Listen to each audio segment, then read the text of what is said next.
Welcome and thank you for being part of WorkSafe's Psychological Health Regulations webinar. My name is Chris McKenzie. I'm your host for today's session, and today we'll be exploring the changes that have been recently made with the Victorian Government's introduction of new psychological health regulations for workplaces. We are going to cover why these changes have been made, what the changes mean for employers, and what support information and resources are available. Before we get started, just a reminder, this session is about providing you with an overview of the changes and what this means for you. Unfortunately, that means we can't respond to hypotheticals or particular scenarios or provide you with any specific legal advice. But remember, there is a wealth of information regarding the regulations and workplace mental health in general available on WorkSafe's website. So let's get straight into it. Today, we're being joined by two WorkSafe experts to talk us through the new regulations. We've got Natalie Wellard, who is WorkSafe's Director of Legislation, Policy and Information Services. Good afternoon, Nat. Hi, Chris. Good afternoon, everyone. And Amy Salmon, who is WorkSafe's Principal Psychological Health and Safety Specialist. G'day, Amy. Good afternoon, Chris, and hello to everyone online. Thank you so much, both of you, for joining us today. Nats, we might start with you and we might go right back to the beginning if we can. Tell us about the current state of psychological health in Victorian workplaces and why these regulations have been made.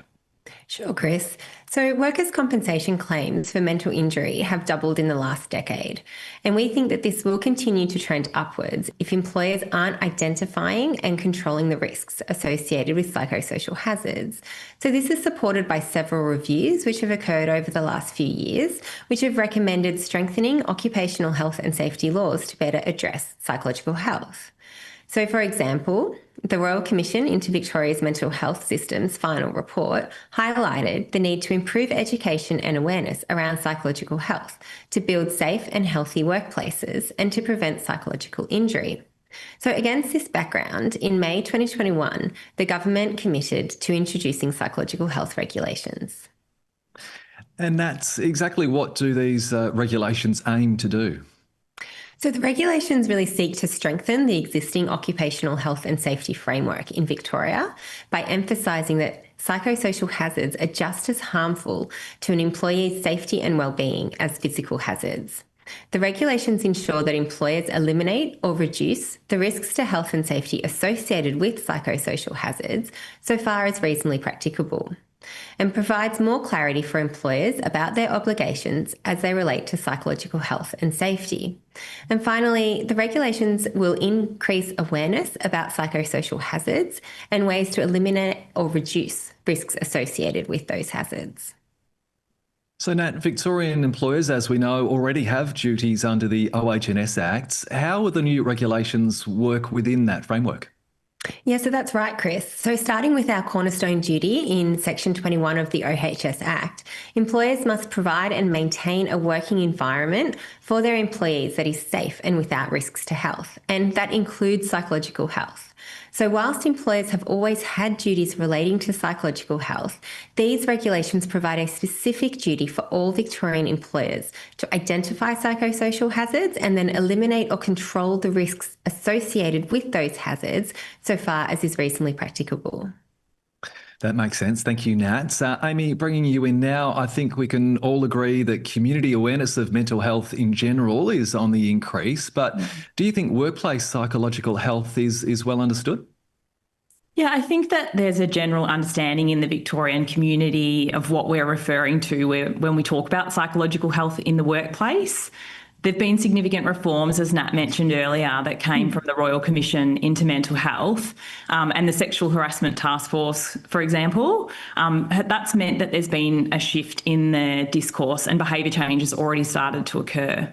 The regulations really solidify this shift, and we expect to see more behaviour change as awareness continues to improve. And that then may flow into more reporting of health and safety incidents or issues, and potentially a greater propensity for employees to make a claim. So to further explain what we mean by psychological health, or what is psychological health, we've developed a short video that's available on WorkSafe's website, and I would really encourage everyone to check that out. And expanding on that a bit, Amy, could you please clarify for the audience exactly what a psychosocial hazard is? Yeah, absolutely. Good question, Chris. So psychosocial hazards are factors in the workplace, such as how work is designed, managed, carried out, how people interact, and factors in the systems of work, which may create a negative psychological response, which can lead to psychological harm or injury, which ultimately poses a threat to a worker's health and safety. Some common examples that you might have heard of psychosocial hazards can include high job demands or high workload, long hours, emotional work demands, cognitive work demands all fit in that category. Low role clarity, bullying, aggression or violence, sexual harassment, these are some common examples. And understanding this is a lot to digest, we really encourage you to visit our WorkSafe website to understand a bit more about what are psychosocial hazards and what are some of the common ones we see in workplaces. Thanks, Amy. Nats, I'm sure you're getting this question quite a lot. Is there any impact from these new regulations on workers' eligibility for psychological injury claims? Yeah, it's a good question, Chris, and we certainly get it a lot. So it's important to be clear here that the regulations will not impact eligibility for workers' compensation claims. So eligibility for workers' compensation is regulated under the Workplace Injury, Rehabilitation and Compensation Act 2013, which, if I mention it again, I'm just going to say the Work Act. The regulations do not affect rights or obligations under the Work Act. They only affect duties of employers under the OHS Act. And does WorkSafe expect to see a rise in claims for psychological injury as a result of the new regs and, I guess, increased awareness?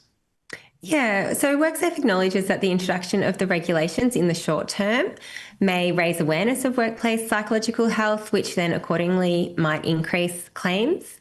But the regulations really require duty holders to control psychosocial hazards and the risks associated with those hazards. And so accordingly, we would expect to see lower claims in the long term. Great, thank you for that, Nats. Amy, let's get a little bit more specific on the regulations, if we can. Can you tell us how they'll strengthen the OHS framework? Yeah, thanks, Chris. So the regulations aim to strengthen the OHS framework by providing greater clarity to employers on the process to follow. So that is how you would provide and maintain a working environment that is safe and without risks to psychological health. The introduction of the regulations really levels the playing field, placing risks to psychological health and safety as equal to risks to physical health and safety. The way that the regulations have been created requires employers to identify psychosocial hazards, control psychosocial risks, and review risk control measures in certain circumstances. And so what we want to see is employers eliminating exposure to psychosocial hazards or risks first where they can, and where they can't be eliminated to reduce those risks as far as reasonably practicable. Essentially, the regulations provide employers with the directions that they need to understand how to meet their obligations under the OHS Act when considering risks to psychological health. They will aim to achieve that objective by prescribing a risk management process, which, as I mentioned earlier, requires employers to identify psychosocial hazards, control the risks associated with a psychosocial hazard by eliminating, or where that's not reasonably practicable, reducing those risks, and reviewing and, where necessary, revising risk controls in certain circumstances. Amy, you mentioned a risk management process in there. Could you explain that for us a little bit in a little bit more detail, please? Yeah, for sure. So just when it comes to, just as when it's used when it comes to managing physical risks, we use the risk management process for managing psychosocial hazards and risks. So step one in the process points employers to identifying psychosocial hazards, using information that's available to them to understand the things at work which may impact on the psychological health of employees. This could be things like exposure to trauma, low role clarity, sexual harassment, violence or aggression, poor organisational change management as some examples.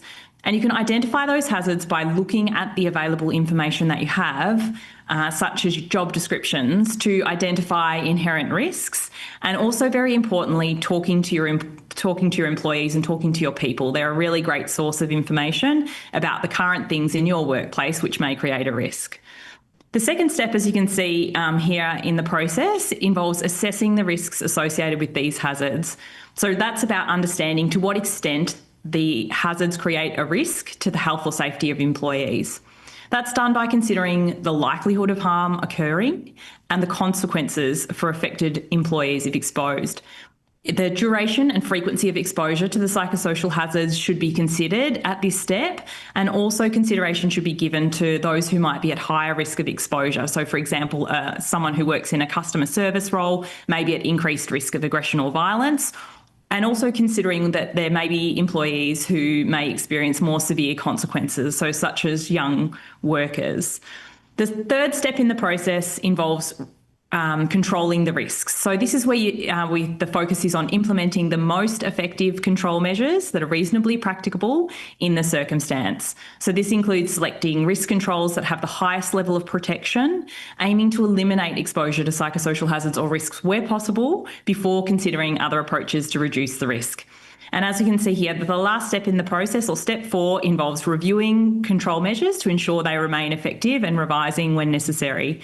Importantly, the regulations set out specific circumstances in which risk controls should be reviewed and, if necessary, revised. And that risk management cycle goes over and over and over when we're looking at psychosocial hazards. It's really critical that throughout this whole process, that consultation with employees and those that are exposed is occurring.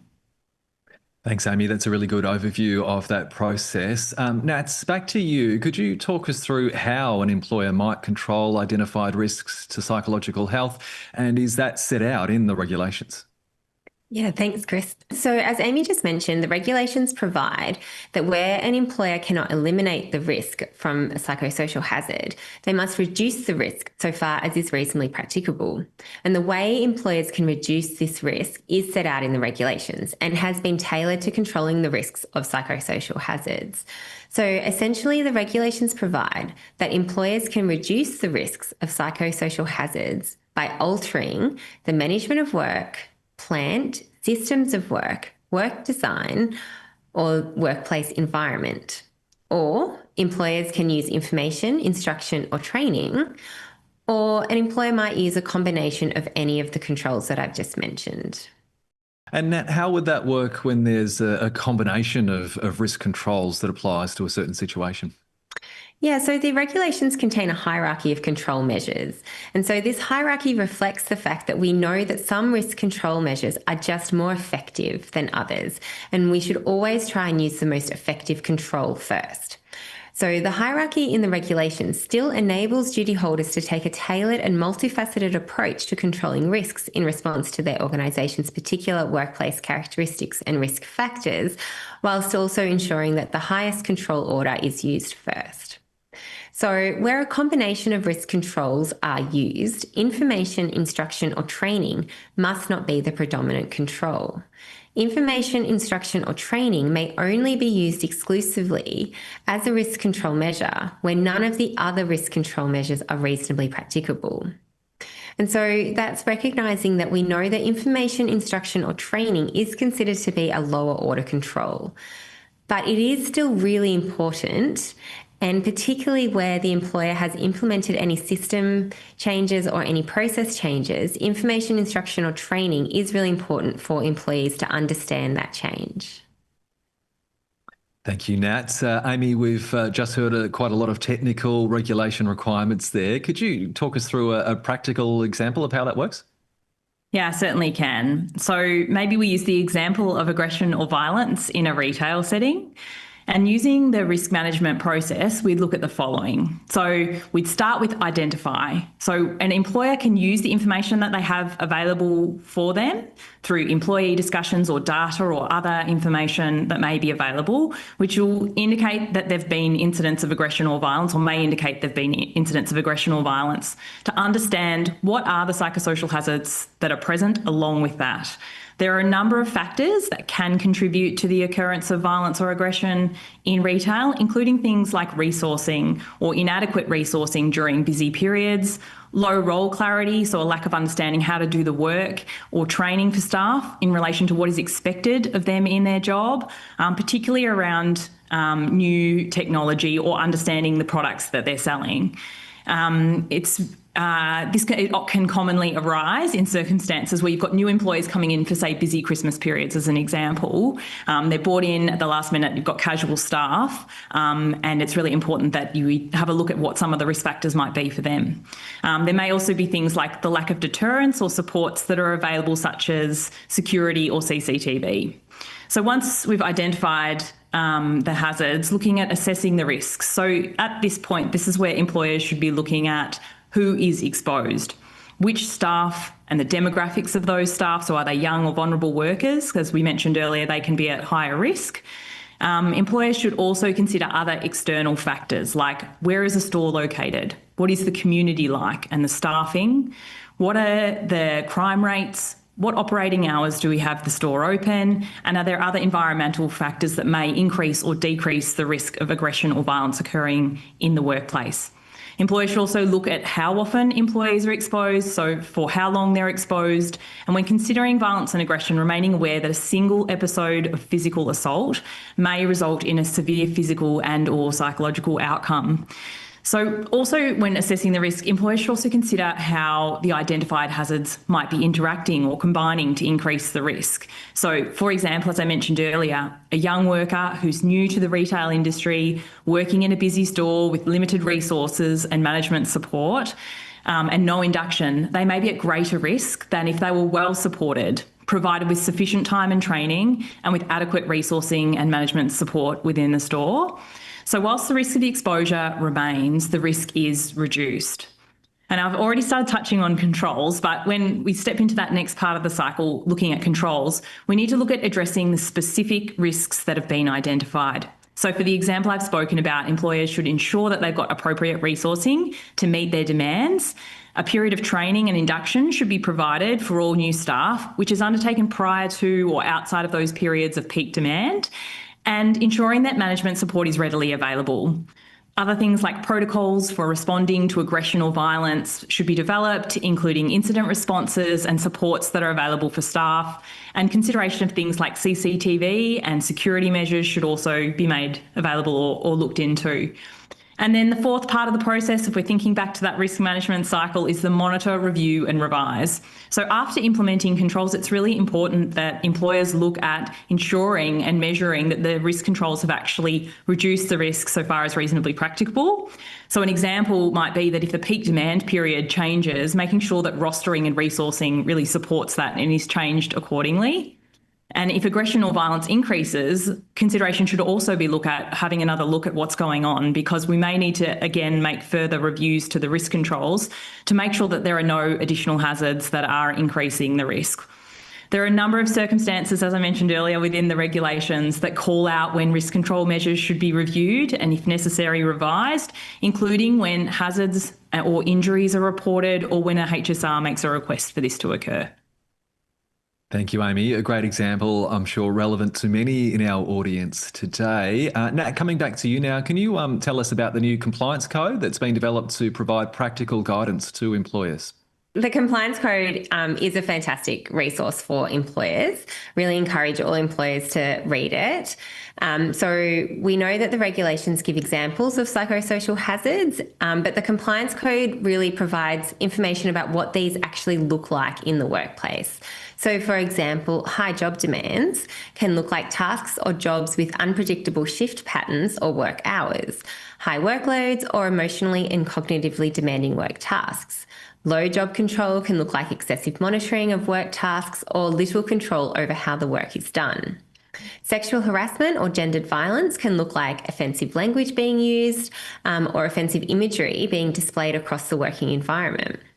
The code also includes examples of risk control measures, including situations where the risk may not be able to be eliminated entirely and so therefore must be reduced using a range of different control measures.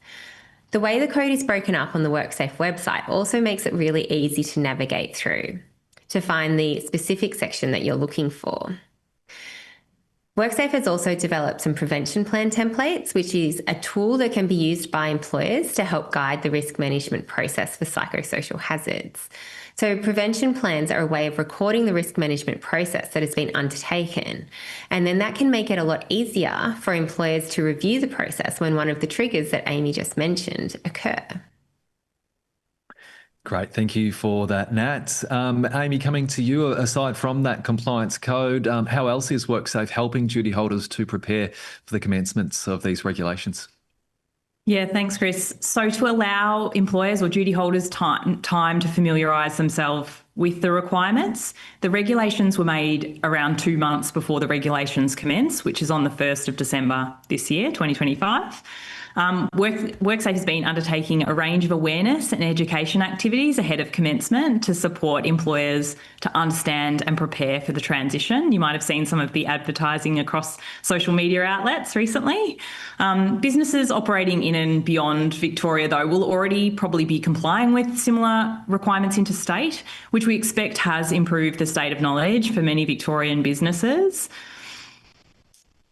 And Amy, I guess the follow-on from that is what about compliance and enforcement? What can employers expect from WorkSafe in our response to the regulations?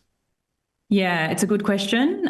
We currently actually regulate psychological health in the workplace because the obligation exists under the Act to do so. Major changes to our compliance and enforcement approach following the introduction of the regulations are not being considered. We will continue to undertake those education activities and awareness activities ahead of the commencement on the 1st of December and beyond to make sure that employers are feeling like they understand and are prepared for the transition. And whilst employers will be required to meet all obligations under the regulations from commencement, the 1st of December, businesses may have different experiences with psychological or psychosocial risk management, and so they may require time to adjust to the regulations. And those factors will be considered by our inspectors when they're forming their basis of belief and determining our regulatory or their regulatory response.